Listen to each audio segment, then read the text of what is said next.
Well, we haven't seen a conflict quite like this, ladies and gentlemen, for about 500 years. It wasn't since the Counts feud in the 16th century that Danes were going at each other's throats like this. In the booth, Riley Knight, Frank Karsten, a Danish civil war is in our hands, Frank, as an all-Denmark final marks the end of GP Lyon. Oh, yeah. Now, the team of Enevoldsen, Larsen and Pilgaard is definitely the more experienced one in the finals. And it was actually said that this is unfair, given that Larsen got to pick the format, which means that Larsen always likes to play team draft. It's literally his favorite format there is in Magic. And it worked out well for him in this draft, because he was the only red drafter at the entire table. His deck looked good. He's done very well for himself indeed, as we see a pair of bishops soldiers squaring off against each other, and a ruthless knave is the follow-up play from Nielsen. Larsen at characteristically lightning speed, a Sky Terror from him, but no third land. See if Nielsen can capitalize on his opponent's quick stumble here, but not quite. Not really. This is not the 4-drop you want when your opponent is stalling on lands. It can't even block the Sky Terror thanks to Menace. So the Terror comes in, and now a Rigging Runner as well as a 2/2 first striker. Just a surprisingly good blocker for a 1-drop. Yeah. It can block the Ruthless Knave and live to tell the tale. Skyblade's going to get in, however. Both of these players benefiting from an early boost in life thanks to the Bishop's Soldiers trading off here. And now this Sky Marcher here means that it looks like Nielsen may be struggling to deploy a bunch of white cards in his hand, Frank. This is not looking great for Nielsen. He's currently ahead on board, but if Larsen finds a third land, then this does not look good for Nielsen. So both players chipping away for 2 in the air here, but Nielsen again with another. This is a much better play from him here. A Deadeye Torment is going to force Larsen to discard a card, but with 5 mana, not using all of it effectively. And we know that eventually Christopher Larsen's going to draw out of this mana screw, and he's going to be in a great position, Frank. Yep. Now he finally has access to 50% more mana, which is a lot. Pirate's Cutlass, a reasonable play here. It doesn't really change all that much, because that Rigging Runner was already capable of blocking all of Nielsen's ground attackers, and now, it's gone. Nielsen chucks the Rigging Runner over across to be bound up by Ixalan here, and the Pirate's Cutlass is left without a holder. Although the Sky Terror can pick it up, I assume, in one of its lower claws. I suppose that's how that's working there. And that's what's going to happen. I was expecting something better from Larsen when he finally hits his third mana.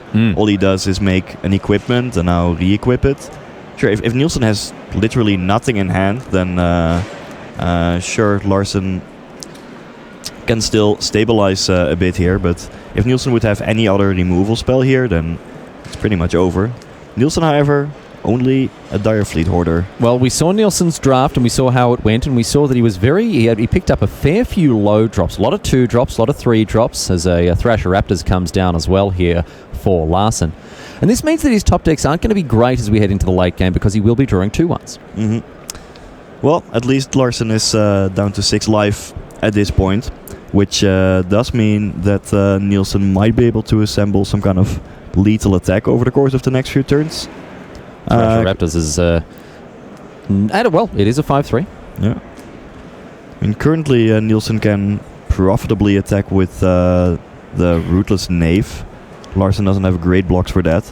Sadly, most of Nielsen's creatures are actually not vampires. That Dustborn Sky Marcher doesn't have a whole lot of friends to pump, because it cannot pump pirates. Skyblade of the Legion being the only card that can be boosted, but it can still be profitably blocked by the Sky Terror. Nielsen pulling the brakes a bit, not even daring to attack with the Ruthless Knave. Thrasher Raptor is going to put some pressure on Nielsen here as he takes it, drops down to 11 after the 5/3 gets across. And Larsen's got to have some kind of a follow-up play. He does indeed, a Bonded Horned Crest. And Nielsen looks to be out of gas. Skittering, Heartstopper. It's a play.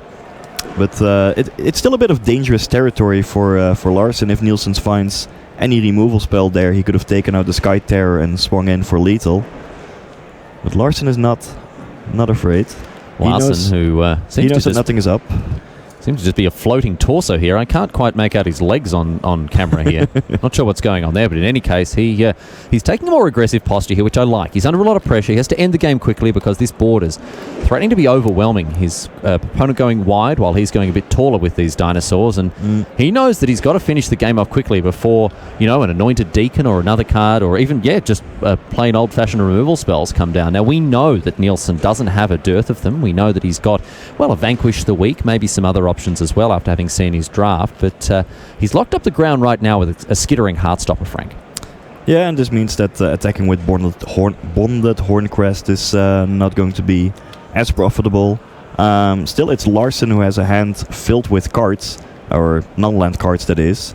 Nielsen only has a land in hand, so Larsen is in a position where he can maybe attack with one creature, let's say the Trash of Raptors, or alternatively the Sky Terror. But oh boy! Hello! Look at this! Aggressive. Just a straight up giant growth on the Sky Terror, and now a Tillanali's Knight as well. So Christopher Larsen, wow, he's definitely getting on the front foot here, looking to really punish Nielsen, who's now down to 4. Sacrifice a creature to the Ruthless Knave, and all of a sudden, Larsen just firing off shore strikes like for giant growths. Wow, Frank. I mean, I guess Larsen doesn't want to give Nielsen too much time to start activating Ruthless Knave several times, draw extra cards, find his way out of it. I like it.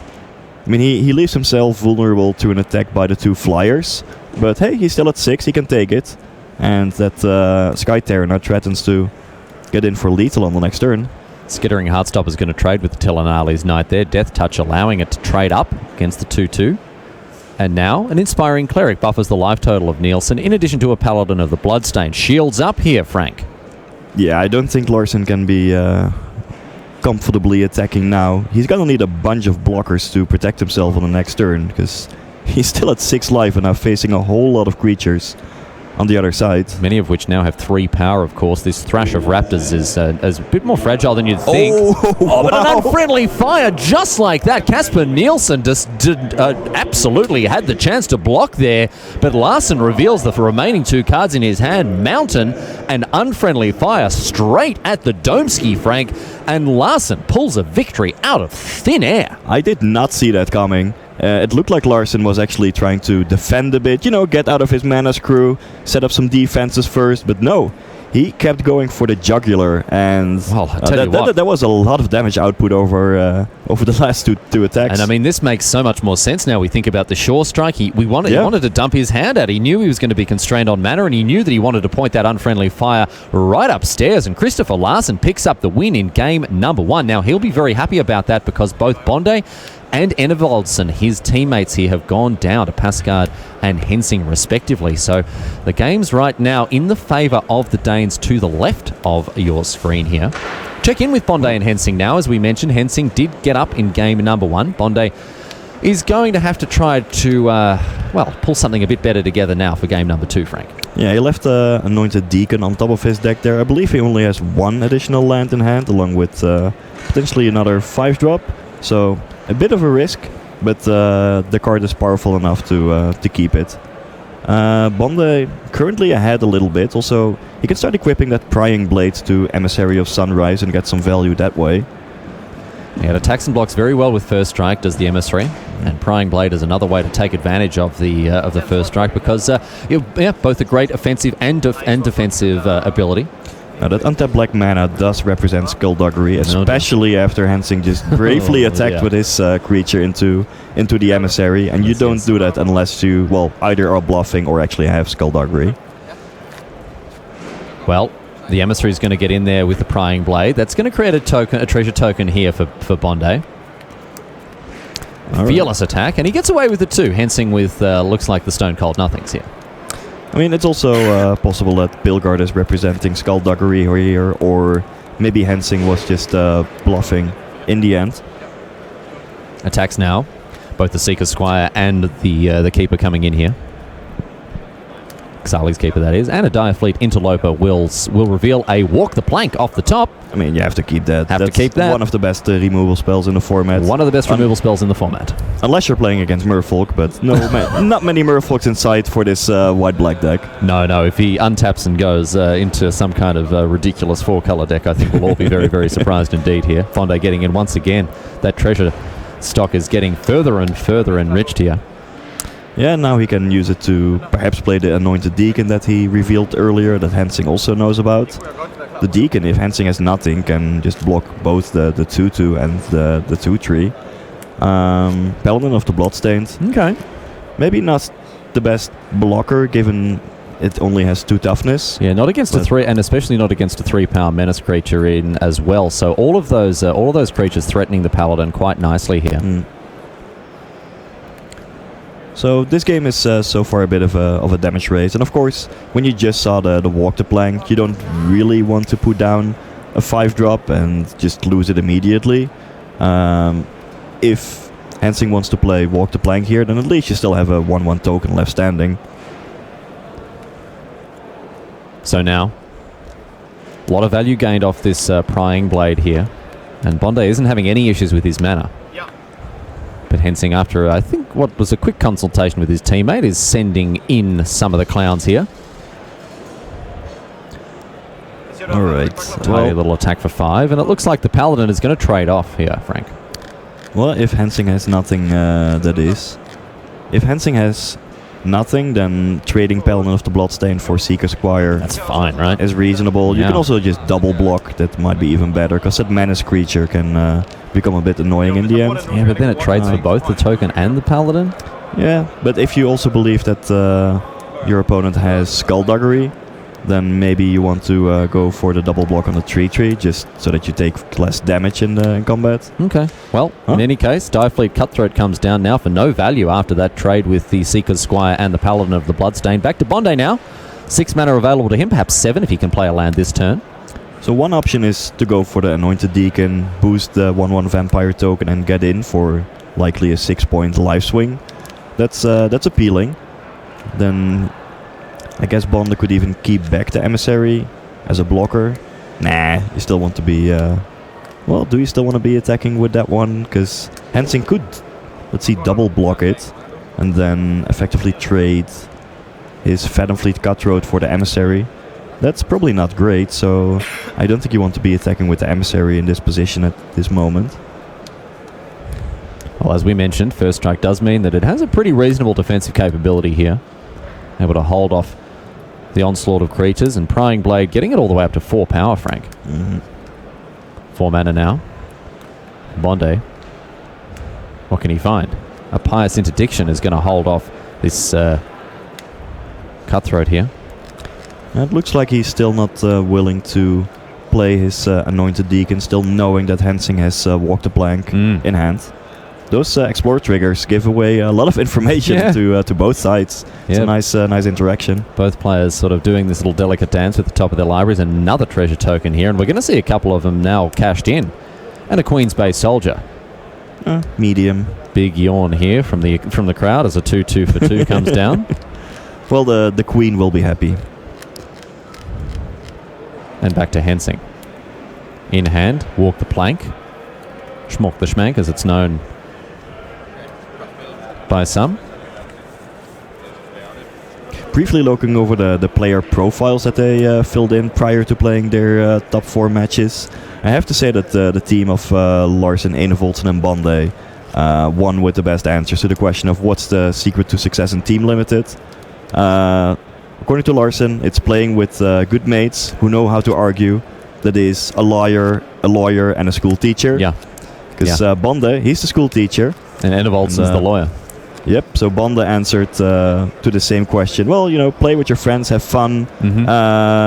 You talk, you laugh and cry together in good or bad. Just enjoy it, which, feels like a teacher answer, just fostering a good atmosphere. Very positive. Yep. And Enevoldsen, he actually presented a 5-point list. So you can check all of that out, the details of our lawyer's 5-point list on dailymtg.com. It's on the mothership. Right now, Vampire Token coming in for 3 thanks to this Anointed Deacon. I'm very surprised to hear that Michael Bonde as a teacher is being characterized as being argumentative. I just think as a school teacher he'd probably be complaining about everything. That was certainly my experience in the industry. In any case, good to see a shaft of positivity coming from Michael Bonde. I mean, it is important. The atmosphere in this finals was pretty loose. Very joking. Everyone was, just having tell fun. them about Larsen after the draft had finished. Oh, yeah. Oh, actually, like if you do a team draft with other friends, it seems to be an informal rule that after the second booster, the person who yells table, their team gets to stay at the table and build their decks there. Another cut. Now, Larsen still did that in the finals of this Team GP. The judge just ignored him and then still send them out to their proper deck build tables.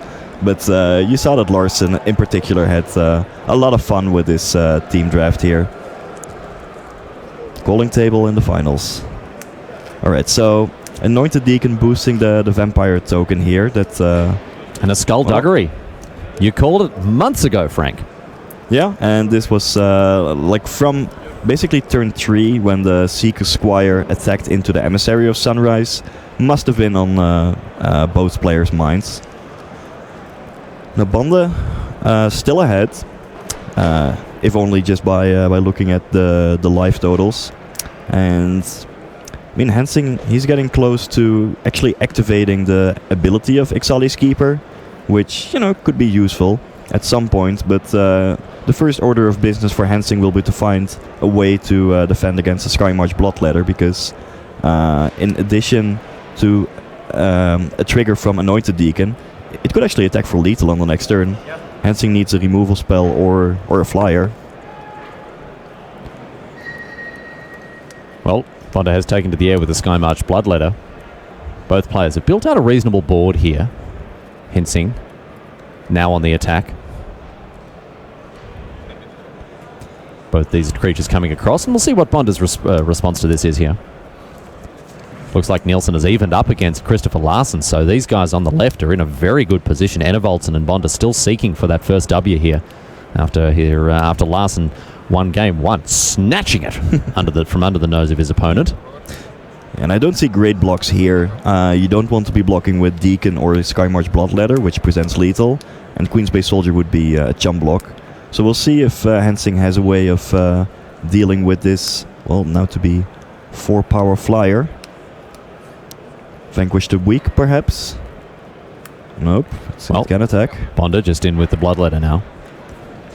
And that's enough to do it. Yeah, it's lethal. Hensing had no answer for the flyer. All right, well, wrapping things up neatly here for Michael Bonde. I'm sure Larsen and Enevoldsen will be very, very happy to have got at least one more tally mark on the scoreboard here. And let's go back to Larsen versus Nielsen here. We saw Larsen win in very convincing terms in game number 1. Looks like game number 2 went to Nielsen. So the decider between these two gentlemen is well and truly underway. And Larsen's on the attack. Yeah, Mono Red aggro, where the Kinjali Sunwing was cast off of a treasure from Captain Lenery Storm. Larsen doesn't need planes to win. He can just get in there with all mountains. And this is a very aggressive start.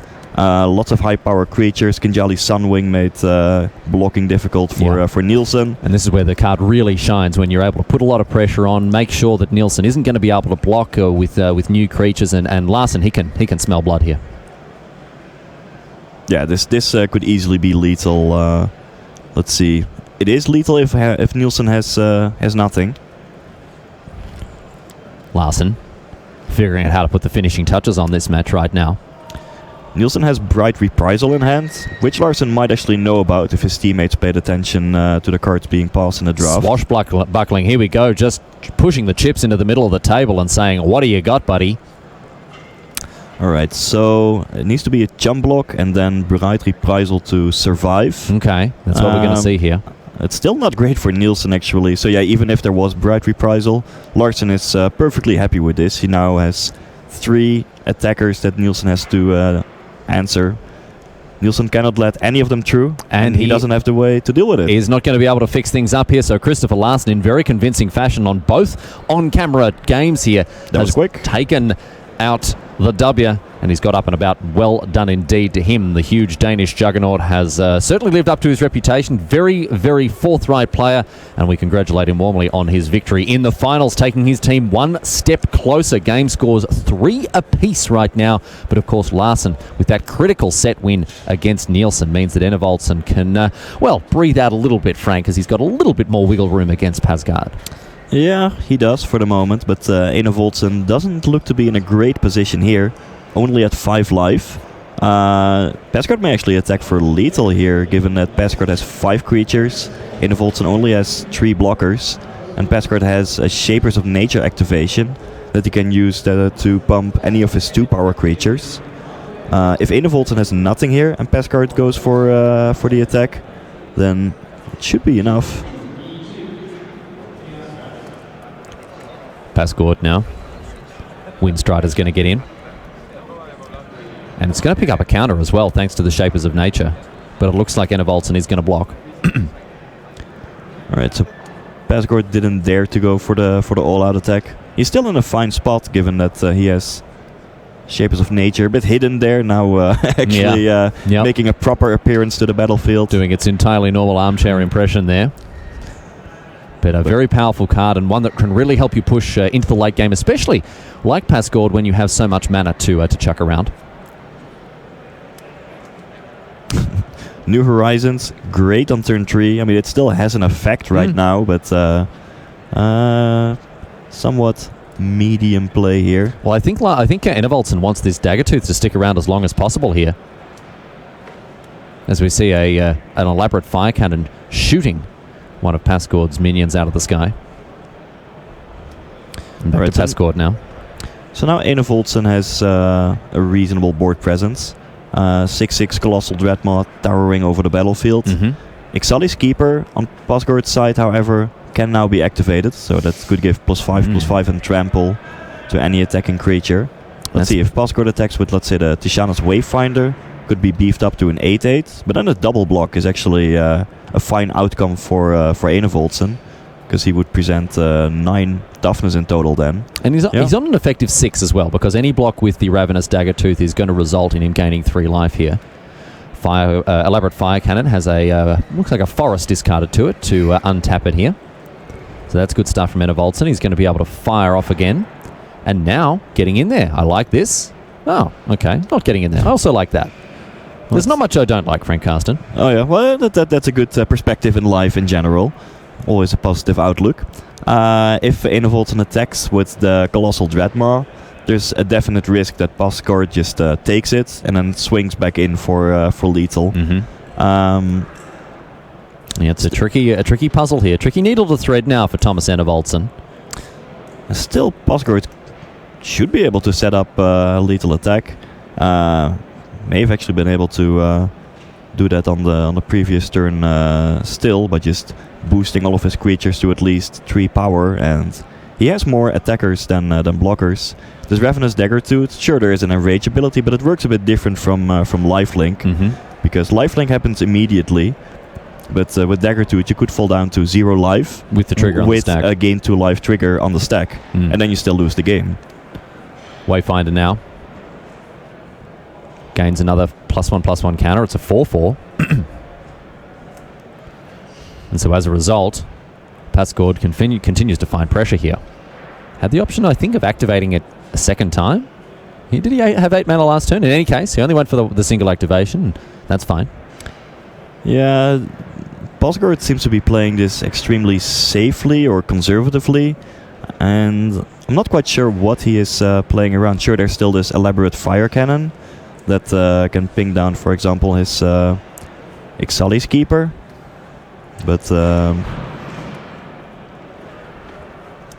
okay, Wild Growth Walker here. Pasgaard is giving Enevoldsen the time and the ability to draw out of this. And an Explore creature. That's great stuff here. That means 3 more life to play with for Enevoldsen, getting him closer and closer here to finding his way out of this sticky morass that he's found himself in. +1 counter, +1/+1 counter on both creatures as a result as well. And now another one here on the Shapers of Nature and the Ixali's Keeper. So that's out of range of the Fire Cannon. Of course, one thing that could save Enevoldsen, actually, interestingly, is an elaborate fire cannon activation on his own dagger tooth, just to gain some life. Oh, yeah. So that may actually be why Pasgaard has not been going for these all-out attacks in the previous turns. Mm-hmm. And, of course, the obvious answer to why we haven't seen the fire cannon activated to shoot the keeper was, of course, we could have seen the Shapers of Nature put a counter on it. And that is, of course, why he didn't tap out before to put a second counter on it. So those answers eventually forthcoming here.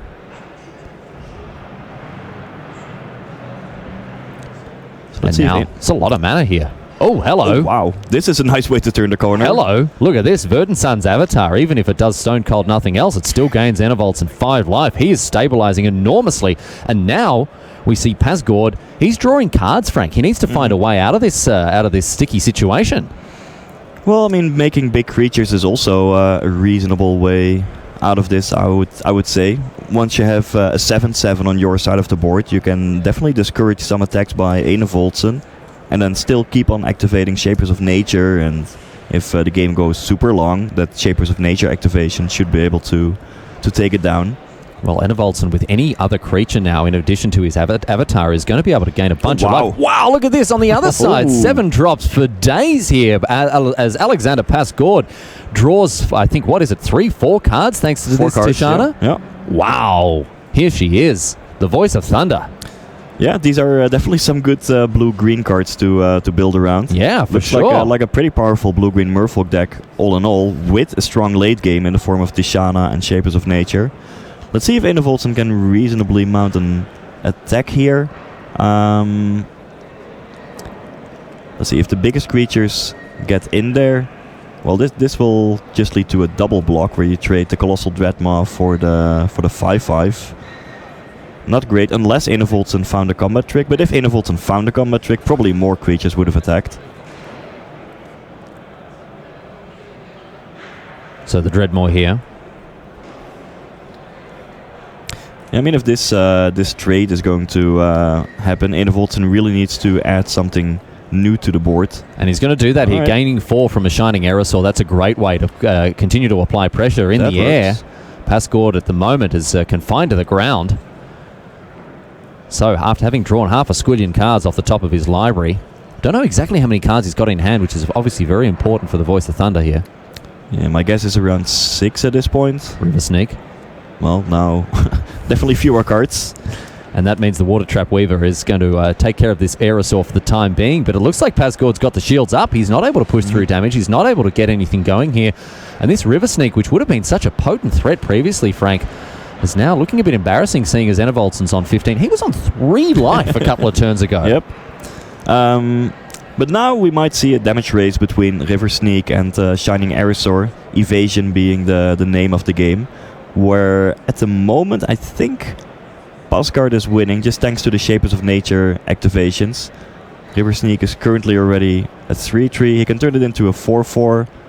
Next turn potentially a 6/6. So if Pasgaard plays this correctly, it could be a 3-turn clock. So as this one continues, we are going to check in with Table C now, Marcus Hensing and Michael Bonde. And the reason for this, of course, is that this could be a decider, with Christopher Larsen already taking care of games of his set there. If Bonde gets up and about in this match, that is all she wrote today, sports fans. That will mean that the players on your right here are going to be crowned the champions. So Bonde playing for all the marbles right now, Frank. Yep, and if I were Thomas Enevoldsen, I would be happy with how this game is looking. At the moment, Bonde has the more relevant creatures on the battlefield. Mainly a flyer in the form of Skyblade of the Legion, which can always be boosted by Anointed Deacon. Whereas Hensing just has a couple of ground blockers, not a lot of power. Ranging Raptors searches out a swamp here as we see a Sunrise Seeker come down, exploring. And what have we found? A Plains. It's a filler card, but 5 mana to draw a card and add a semi-reasonable creature to the board. It's still fine, and it's more like Hensing. He only has a 1/2, the Skittering Heartstopper. What does he have in hand? Not sure that the Sunrise Seeker is really doing the best job. Seems like they have gone out searching for Sunrise in the middle of the day. A bit too late then. Exactly right. Queen's Agent. It's going to be a 4/4 lifelinker as well. Someone should really teach these dinosaurs how the sunrise and sunset works. Maybe teach them how to read a clock. Yeah, wear watches. Pious Interdiction as well is going to just knock out this Queen's Agent very, very quickly. Yeah, now speaking of clock, this should be a 2-turn clock. Yeah, wow. Big attacks here. And no black mana. No black mana, exactly, for the Skittering Heartstopper. So the hearts will continue to beat right now. The vampires are going to be very happy about that, letting the blood flow freely as Hensing continues to be put under an enormous amount of pressure. And ladies and gentlemen, we may be drawing very close to the end of this tournament as things shape up in the favour of the Danes to the right of your screen. I mean, obviously the Danes were going to win. Obviously, we didn't want to spoil it, but that did in fact leak, unfortunately, before the end of the match here. A chump block on the Anointed Deacon from the Heartstopper here. But this is looking very good for Bonde. Queen's Bay Soldier. Marcus Hensing off the top. Can he find what he needs? I mean, he needs to deploy like 3 blockers this turn or maybe sweep the board, but I'm not sure he even has the tools to do that. Can he find what he needs? 2 mana? 3 mana potentially. Unsure of how many cards he has in hand, but I tell you what, he's got to have a grip full of the best to get himself out of this mess. He is getting some advice from his teammate Casper Nielsen sitting next to him, but even the best advice may not be able to get him out of this mess. Losing that secret language equity here, as obviously all of them speak Danish. Maybe they have like a local dialect that the other speaking guys can Orhusian or something. I don't think that's how it goes here. So, Direfleet Horde of the play, and you can see Bond is so ready to get to his next turn. Yeah, he cannot move faster. He smells blood. His trophy is within reach. Equip up the Tormentor. Are we going to see a big attack here from Bond and co? Yes, indeed. In they come. An extension of the hand. Congratulations, Michael Bond, Christopher Larsen, Thomas Enevoldsen, the GP Lyon champions. They have done it. And how, ladies and gentlemen. Congratulations and felicitations to the gentleman you see currently stood up, shaking hands. Well done indeed. A well-fought, a well-earned victory to these guys. And I tell you what, it's a long time coming. Oh, yeah. Some of the most powerful magicians in the Northern Hemisphere, some of the greatest wizards that have ever graced the stage here in Europe, and they've done incredibly well to capitalize on a fantastic tournament performance, Frank. Absolutely. And remember, they started off 0-2. Oh, let's not forget that. They have won 14 matches in a row. That's just an incredibly insane winning streak. That is an incredible performance indeed. We're going to get the chance to catch up with one or two of them in just a few moments, ladies and gentlemen. So stick with us as we wrap up coverage here at GP Lyon.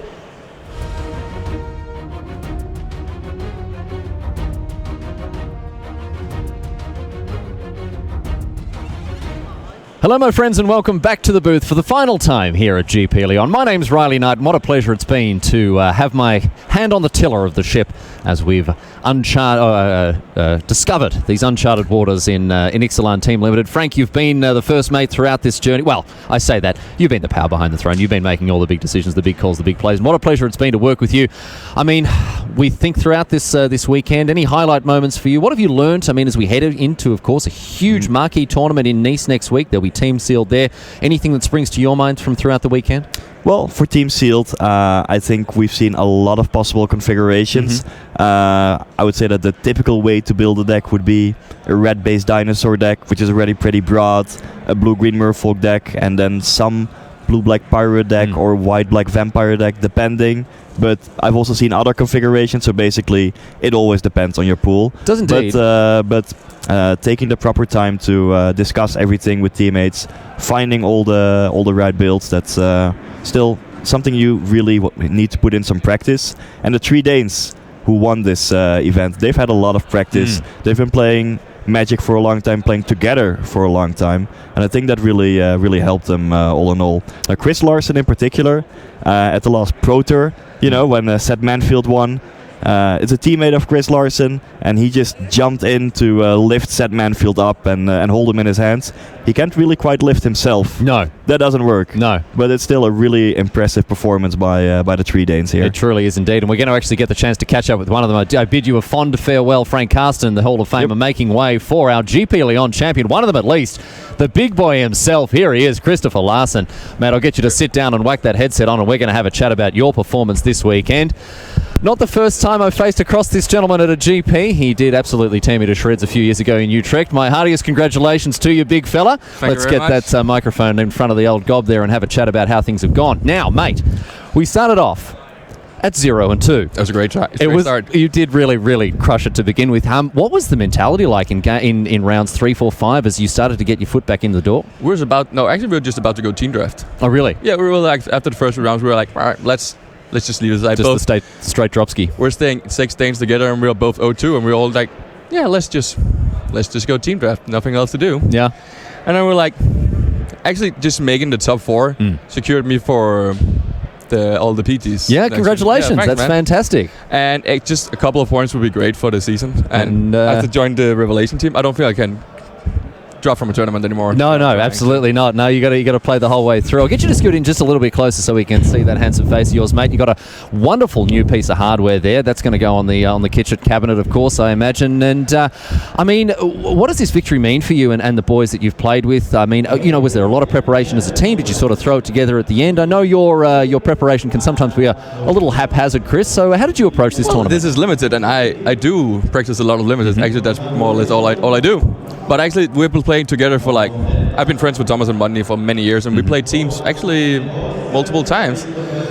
But the preparation was just not more. I just came straight off the Euro trip, the USA trip. Yep. So I've actually been playing a lot of Magic for the last 4 weeks. So preparation was great, and I don't know, the limited format is something we tested on for the PT and so on. I feel like we were good in it. So being 0-2 at the beginning was, let's just say, an interesting thing to do. Yeah. Well, I think you've really achieved something very special today. Certainly, getting in your lane, dialing in, focusing, and relying on that preparation you've done.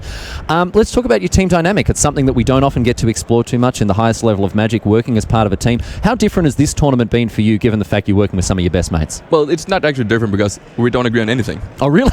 It's not even close. All right. Actually, Thomas and Bonde is 2 of the best friends in the world, and they had the decision that whenever they will have this disagreement, I will be the deciding factor. Oh, good. And we decide on nothing. And every time there's a deciding factor, people just do what they want to do anyway. All right. So you're all having to trust each other a fair bit. I want to finish the game, and they want to grind it out. Yeah, right. They're 2 grinders, and I just want to finish, just get it done. Yeah, why sit waste time when you can kill your opponent? And they just want to. We had the situation with day 2. We had a green-blue deck with 2, one with the winds and everything.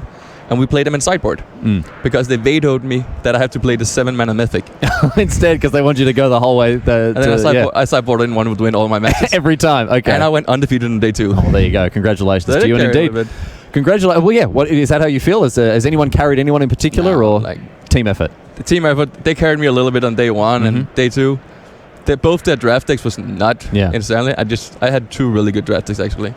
Winning on a mulligan to 5 as well is game 1 was pulling a rabbit out of a hat. Yeah, well, you've really done it this weekend. Congratulations to you. Stick around here for a minute just while we close out the tournament, ladies and gentlemen, because my heartfelt thanks go out to you around the world, wherever you are, for choosing to join us and share in the celebration that has been this weekend and the fantastic performance from the Danish boys that we've seen. Thanks to all, of course, the tournament organisers, the judges and the staff that have worked here to contribute to the success of the weekend. And thank you to my colleagues that I am so privileged to work with month in, month out here as I continue to have the very best job in the world. It wouldn't be possible without Rich Hagen and the rest of the team that I'm supported by, so thanks very much to them. But ladies and gentlemen, once again, the biggest thanks goes out to you. Thank you for sticking with us throughout the tournament, and of course we are looking forward very much to your company next weekend in Nice for the World Magic Cup. But that's all she wrote today, sports fans. Please remember that we're all winners for having taken part. It's just that some people win a little bit more than others. That's the way she goes. From everyone here on team coverage in Lyon, France, it's been a pleasure, and we'll see you next time. Riley Knight